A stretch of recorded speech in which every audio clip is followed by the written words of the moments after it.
Hi guys, do you know the amazing benefits of Gond Katira and why Gond Katira is the perfect instant remedy for summers for improving digestion? If not, then listen. गोंद कतीरा एक कुदरती मादा है जो अपनी ठंडक और तिब्बी फवाइद के लिए मशहूर है। पानी में भिगोने पर यह जेली की शक्ल इख्तियार कर लेता है जो ख़ास तौर पर गर्मियों में सेहत के लिए बहुत मुफीद है। ये ज़्यादातर ईरान, अफ़गानिस्तान, पाकिस्तान, खुसूसन चित्राल, गिलगित बाल्तिस्तान और खैबर पख्तूनख्वा के बाज़ पहाड़ी इलाकों और भारत के कुछ हिस्सों में पाया जाता है।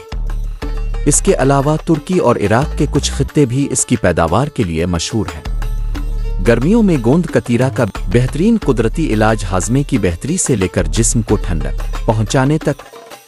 गोंद कतीरा हाजमे को बेहतर बनाता, मैदे की गर्मी को कम करता है और कब्ज़ से निजात में मदद देता है।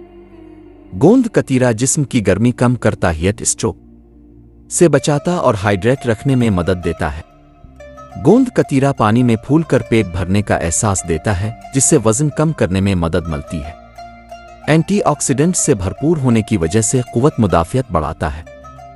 ख़वातीन और मर्दों की सेहत के लिए मुफीद, हड्डियों को मजबूत और जिस्मानी ताकत को बढ़ाने में मददगार है। गोंद कतीरा कोलेस्ट्रोल को मुतवाज़िन रखकर दिल की सेहत बेहतर बनाता और जिल्द को नमी फराहम करके खुश्की से बचाता है। Please don't forget to like, share and subscribe my YouTube channel for more health caring videos. Thanks for watching.